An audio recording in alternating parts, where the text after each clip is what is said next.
उस वक्त 48 के कैटेगरी में था, तो लेकिन उसमें मैंने 168 केजी वेट उठाया।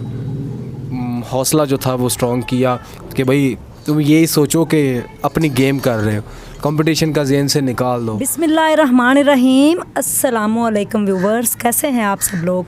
उम्मीद है कि सब इंशाल्लाह ठीक होंगे। मैं हूं उज़मा और आप देख रहे हैं आपका चैनल स्ट्रॉन्ग उज़मा। आज मेरे साथ आपको पाकिस्तान की शान, पाकिस्तान की आन नज़र आ रहे हैं मोहम्मद मुस्तफ़ा अली, जिनके गले में बहुत ज़्यादा आपको गोल्ड मेडल नज़र आ रहे होंगे और ट्रॉफ़ी भी इन्होंने पकड़ी हुई हैं। और मेरा कैमरा आपको दिखा रहा होगा कितनी ट्रॉफ़ीज़ माशाल्लाह इनके पास हैं। 6 साल की उम्र में इनको पोलियो का अटैक हुआ, जिस वजह से ये दोनों टांगों से मजूर हो गए। इन्होंने अपनी मजूरी को अपनी बिल्कुल भी मोहताजी नहीं बनाया, अपने आड़े नहीं आने दिया और इस मजूरी को रोनते हुए अपने पाँव तले ये पाकिस्तान का नाम रोशन कर चुके हैं पूरी दुनिया में। सारी बातें इनसे पूछते हैं। आज की इस स्टोरी से आपको बहुत ज़्यादा मोटिवेशन मिलने वाली है और इस स्टोरी को प्लीज़ एंड तक ज़रूर सुनिएगा। मुस्तफ़ा की ज़ुबानी मोहम्मद मुस्तफ़ा अली मेरे साथ हैं और जो लोग कहते हैं कि हम ज़िंदगी में अब हिम्मत हार जाते हैं, कुछ नहीं कर पाते, वो आज इस स्टोरी को सुनकर मेरे ख्याल में कुछ ना कुछ तो ज़रूर इंशाल्लाह कर जाएंगे। जी अस्सलाम वालेकुम। वालेकुम अस्सलाम। कैसे हैं मुस्तफ़ा भाई आप? मैं अल्हम्दुलिल्लाह मैं बिल्कुल ठीक ठाक। अच्छा, मुझे ये बताएं कि जब आपको पता चला कि आप दोनों टांगों से मजूर हो गए हैं, उस वक़्त आपकी उम्र 8 साल थी। जब बच्चा 5 साल का होता है तो वो यानी कि सब माइंड सेट बना लेता है कि मैंने ज़िंदगी में क्या करना है। डॉक्टर ये कहते हैं, रिसर्च ये कहती है कि 4 साल तक आपका माइंड बन जाता है। तो जब आपको 8 साल की उम्र में ये पता चला तो उसके बाद फिर आपने क्या सोचा? उस टाइम आपके दिल में क्या आया कि अब मैंने क्या करना है? देखिए, एहसास आप इस बात से अंदाज़ा कर लें कि जब एक इंसान हंसता खेलता बातें करता फैमिली के साथ एंजॉय करता चलता फिरता इंसान एकदम से ज़मीन पे आ जाए और जो बिल्कुल लाग़िर और बिल्कुल बेजान हो जाए, तो उसके ज़हन में क्या चीज़ें, कौन सी ऐसी सोचें जो हैं वो पनपना शुरू हो जाती हैं कि वो उससे बेहतर और कोई नहीं समझ सकता कि जो उस वक़्त इंसान के दिमाग में चल रहा होता है कि यार मेरे साथ ये हो क्या गया, क्या मैं कभी चल पाऊँगा, क्या मैं कभी अपने कोई ख्वाब जो हैं उनको पूरे कर पाऊँगा। तो ऐसा बहुत सा जो था वो सिस्टम माइंड में था, सोचें आ रही थी। नहीं, पाकिस्तान की आप शान हैं, पाकिस्तान का आप फ़ख्र हैं। तो आपने जब सबसे पहले जब आपका ख़ुद का वेट सिर्फ 40 किलो था, तो उससे 3 गुना ज़्यादा जब आपने वेट उठाया, जब पाकिस्तान का टाइटल आपने अपने नाम किया, तो उस वक़्त क्या फीलिंग थी? वो लम्हा जो था ना वो मेरी ज़िंदगी का सबसे अहम जो है। उसके बाद भी जो मतलब कि जो है ना वो अचीवमेंट्स अल्लाह ताला की ज़ात ने मुझे अता की, लेकिन उनकी खुशी जो थी ना वो बहुत पीछे थी। जो फ़र्स्ट टाइम जो था, और अल्हम्दुलिल्लाह मैं थोड़ा सा अपनी ऑडियंस को ये बता देता हूँ कि 2003 से लेकर 2020 तक I am still national champion of Pakistan.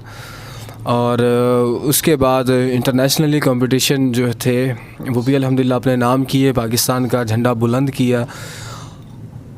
2000 मुझे याद पड़ता है 2007 में जब मैं सिलेक्शन हुई हमारी पाकिस्तान से, तो कोलालमपुर के लिए जाना था। तो वहाँ पर सबसे छोटा था मैं बहुत डरा भी हुआ था क्योंकि मेरा पहला एक्सपीरियंस था इंटरनेशनली। तो कैसे उसके अंदर पार्टिसिपेट करना है, कैसे ख़ुद को जो है वो मेंटेन करना है, तो बहुत ज़्यादा। फिर मेरे कोच ने जो है बहुत मेरा हौसला जो था वो स्ट्रॉन्ग किया कि भाई तुम यही सोचो कि अपनी गेम कर रहे हो, कंपटीशन का ज़हन से निकाल दो। तो वो जब एक समझ से बालातर था कि अल्लाह ताला की ज़ात ने मुझे उस मुकाम से नवाजना था। तो मैं उस वक्त 48 के कैटेगरी में था। तो लेकिन उसमें मैंने 168 kg वेट उठाया। जबकि आपका खुद का वेट बहुत लो था मेरा, बहुत वो मतलब कि वो तो बेचारे सर पकड़ के बैठ गए थे कि हाउ इज़ इट पॉसिबल, कि ये कैसे, ये क्या है, कोई जीन तो नहीं है। तो डोप टेस्ट भी हुए अल्हम्दुलिल्लाह, उसमें हर तरह से क्लियरनेस हुई। तो वो इस तरीके का वो था कि वो एक लम्हा ऐसा था कि जब मैंने वो गोल्ड मेडल विन किया और मुझे याद पड़ता है कि वो स्टेज के ऊपर खड़े हुए हैं, यूँ पाकिस्तान का झंडा जो है वो बुलंद हो रहा है, पूरा जो स्टेडियम है वो खड़ा होके पाकिस्तान का कौमी तराना पढ़ रहा है, सीने पे हाथ रखा हुआ है, और मैं स्टेज पे खड़ा हूँ, मेरे साथ प्राइम मिनिस्टर खड़े हैं, और मतलब कि जो उस दौरान जितने भी बड़े लोग थे वो सब खड़े हुए और सब ने यूँ किया हुआ है, और मैंने यूँ किया हुआ है और साथ में रो रहा हूँ और साथ अपने मुल्क का जो है वो कौमी तराना पढ़ रहा हूँ। तो वो जो फीलिंग्स थी वो सारी ज़िंदगी नहीं मैं भूल सकता। तो फिर आपको याद आया कि जो लोगों ने कहा था कि काश अगर आप ठीक होते तो कुछ करते? यही बात थी कि क्योंकि अब मुझे अब मेरे पूरे ख़ानदान में इवन के इस पूरे इलाके में कोई ऐसा शख्स नहीं है कि जो मतलब कि अपने मुल्क की खातिर जो है उसको आगे लेकर निकला हो। मुझे अल्हम्दुलिल्लाह प्रेसिडेंट अवार्ड्स माशाल्लाह, ये आपने इतने सारे गोल्ड मेडल, ये देखें जी माशाल्लाह, इतने सारे पहने हुए माशाल्लाह।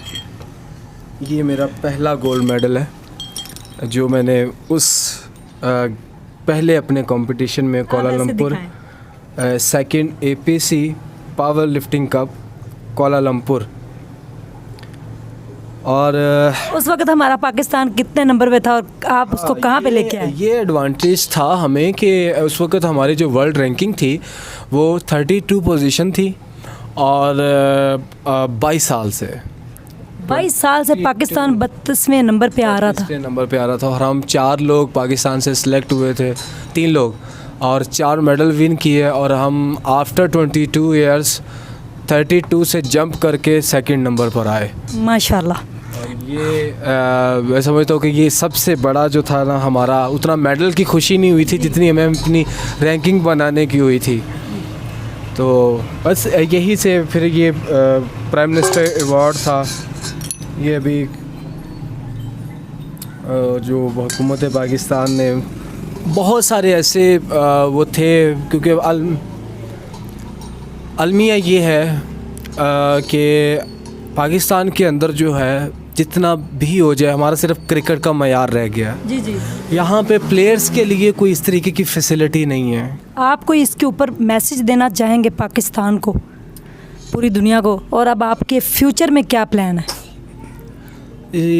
इसमें जो है ना मैं एक ही चीज़ ऐड करना चाहूँगा कि फ़र्स्ट ऑफ़ ऑल तो है जो कि अगर कोई अपने मुल्क के लिए कोई काम करता है, और उसका सबसे बड़ी बात ये होती है कि जो मेरे हाथ में ये इस्लामिक रिपब्लिक ऑफ पाकिस्तान के जो प्राइम मिनिस्टर थे उन्होंने ये मुझे अवार्ड दिया जी।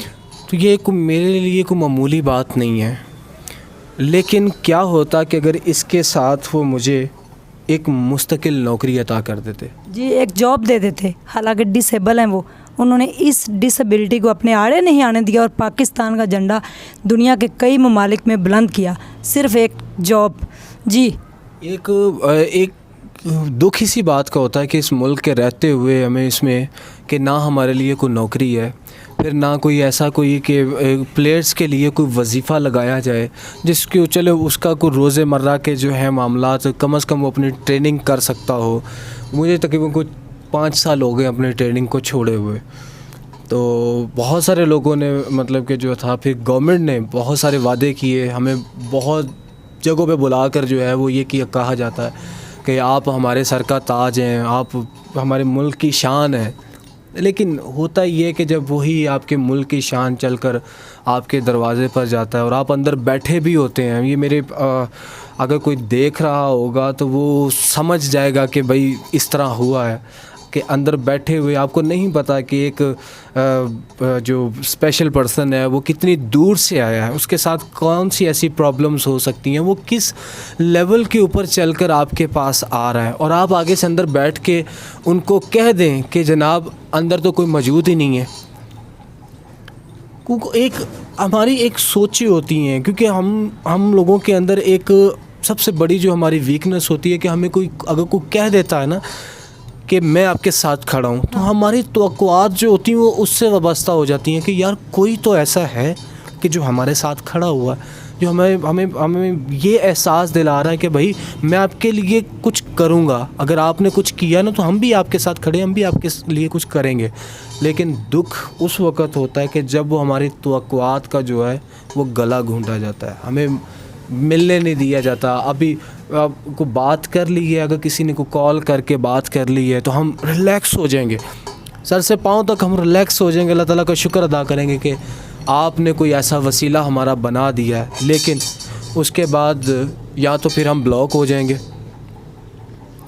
या फिर उसका, तो बस ये चीज़ें जो होती हैं कि अगर किसी के साथ चलें, किसी के साथ को बात करें तो वो मुखलिस हो इंशाल्लाह।